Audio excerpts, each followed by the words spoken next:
Good morning to all મિત્રો, આજના લેક્ચરમાં આપણે ઓટોમોબાઈલ સિસ્ટમ ડિઝાઇન સબ્જેક્ટની અંદર chapter number 4 design of steering સિસ્ટમની અંદર function of the steering system વિશે જોઈશું. પહેલા એટલે કે સ્ટીયરિંગ સિસ્ટમના કયા કયા કામ છે તેના વિશેની ચર્ચા શરૂઆતમાં આપણે આજના લેક્ચરમાં જોઈશું.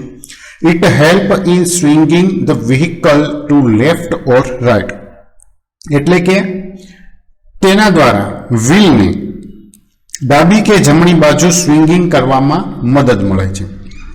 It help in turning the vehicle at the wheel of driver, તે વ્હીકલને ડ્રાઈવરની ઈચ્છા પ્રમાણે ટર્ન કરવામાં કે ફેરવવા માટે મદદ કરે છે.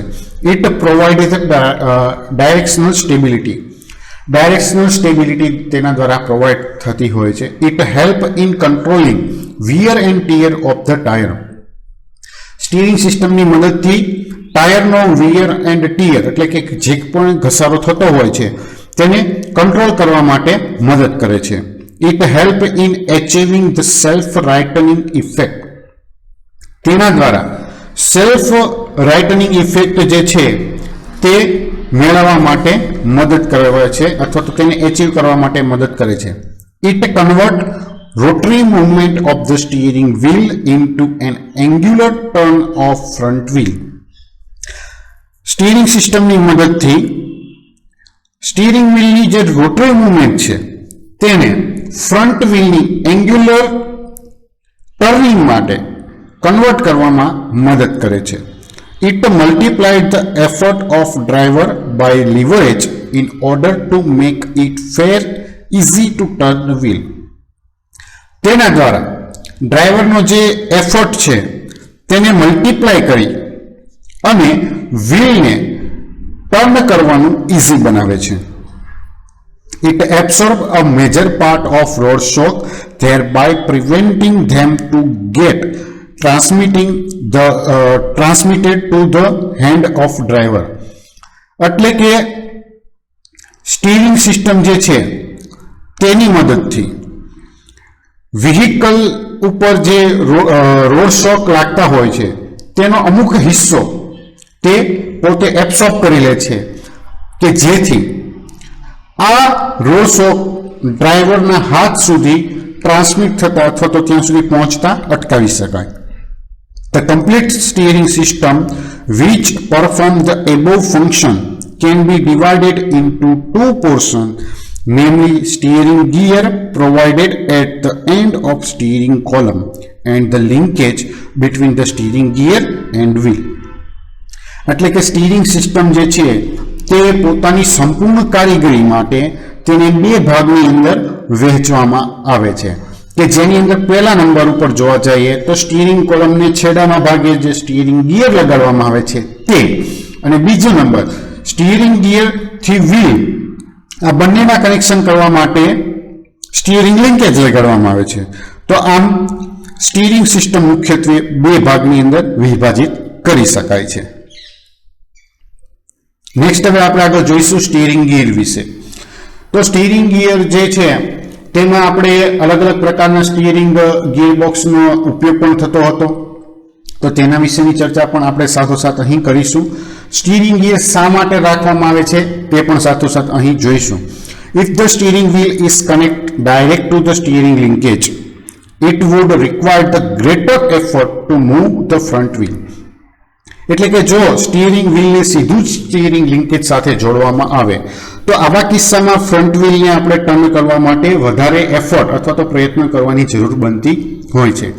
Therefore, to assist the driver, the reduction system is used have a movement ratio between 10:1 to 22:1. The actual value depending upon the tire and weight of vehicle. આથી ડ્રાઈવરને મદદ કરવા માટે 10:1 થી 22:1 વચ્ચે મુવમેન્ટ રેશિયો ધરાવતી એક રિડક્શન સિસ્ટમનો ઉપયોગ કરવામાં આવેલો છે કે જે વ્હીકલના ટાઈપ અને તેના વેઇટના આધારે આ જે રેશિયો છે મુવમેન્ટ રેશિયો તે નક્કી થતો હોય છે. The steering gear is device for convert the rotary movement of the steering wheel into straight line motion of the linkage with a mechanical advantage. એટલે કે સ્ટીરિંગ ગિયર બોક્સની જે મદદથી સ્ટીરિંગ વ્હીલની રોટરી મોશનને મિકેનિકલ એડવાન્ટેજ સાથે જે connected line છે તેને straight line મોશનમાં અથવા તો સીધી ગતિમાં કન્વર્ટ કરવાનું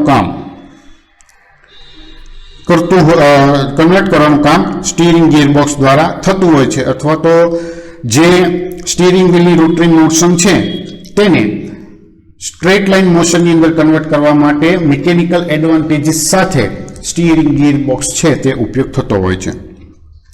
The steering gear are enclosed in a box called the steering gear box. અને આ રીતે સ્ટીરિંગ ગિયર જે છે તે એક બોક્સની અંદર લગાડવામાં આવેલા હોય છે કે જેને આપણે સ્ટીરિંગ ગિયર બોક્સ તરીકે ઓળખીએ છીએ. There are many different type of steering gear box.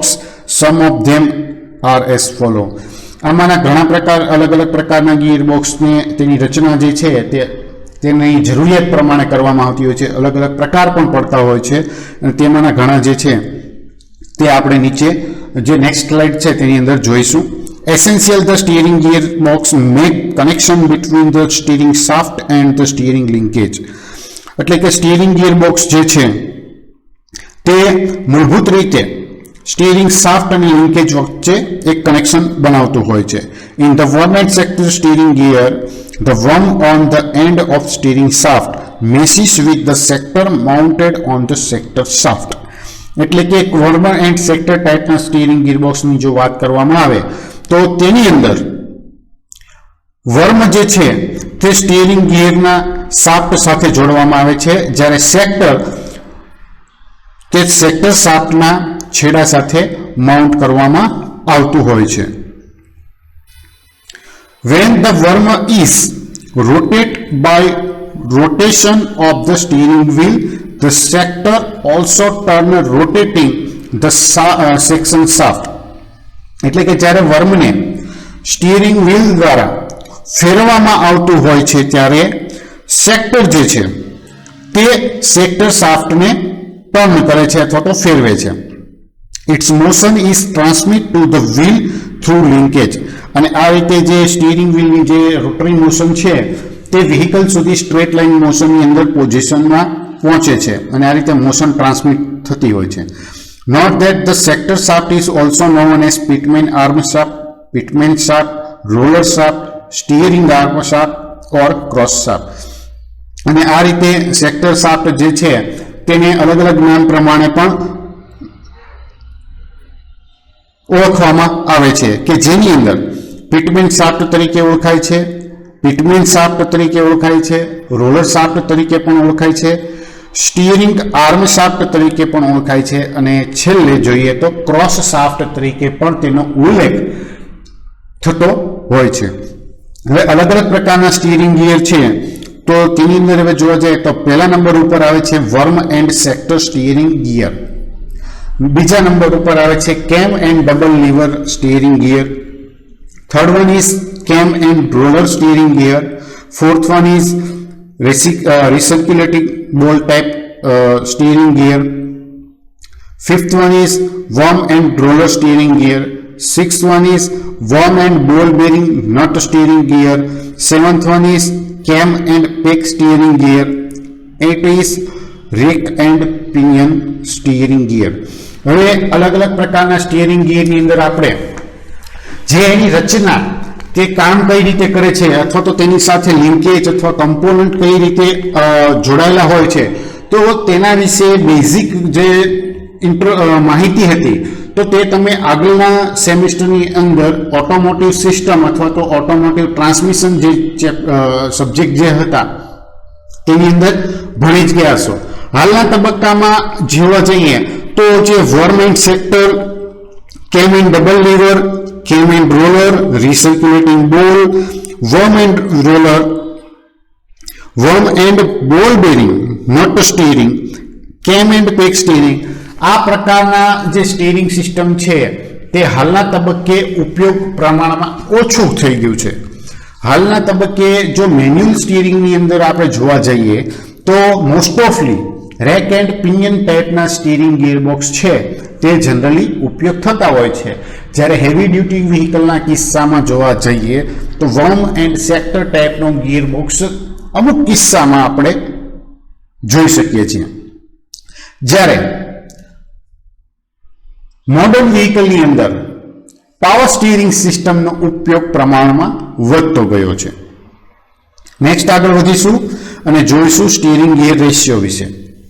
The steering gear ratio or reduction ratio has been defined as the number of turn on steering wheel required to produce 1 ton of the steering gear cross shaft to which the pitman arm is attached. એટલે કે steering gear ratio અથવા તો reduction ratio તેને કહેવામાં આવે છે કે જે સ્ટીરિંગ ગિયરના ક્રોસ શાફ્ટને 1 ટન કરવા માટે જરૂરી સ્ટીયરિંગ વ્હીલના ટર્નની સંખ્યા કેટલી છે કે જેનો ઉપયોગ પીટમેન આ આર્મની શાફ્ટ સાથે જોડવામાં આવેલો છે. Since the cross shaft turn much less than a complete rotation in operation, the steering gear ratio can also be defined as the ratio between the number of degree of rotation of steering wheel and number of degree through which the cross shaft is made to rotate at the same time. એટલે કે cross શાફ્ટની જે working છે તેની અંદર તેનું પૂરેપૂરું revolution કરતાં ઘણું ઓછું ટર્ન થાય છે. આથી સ્ટીરિંગ ગિયર રેશિયાને સ્ટીયરિંગ વ્હીલના ટર્નિંગની સંખ્યા અને એક સાથે ફેરવવા માટે બનતા જે એંગલ છે અથવા તો તેની જે ડિગ્રી છે સાથોસાથ એ જ સમયગાળા દરમિયાન જે વ્હીલની જે ડિગ્રી કોઈ પણ ફરે છે તો તેની સંખ્યા વચ્ચેના ગુણોત્તર તરીકે પણ સ્ટીરિંગ ગિયર રેશિયો ઓળખવામાં આવે છે.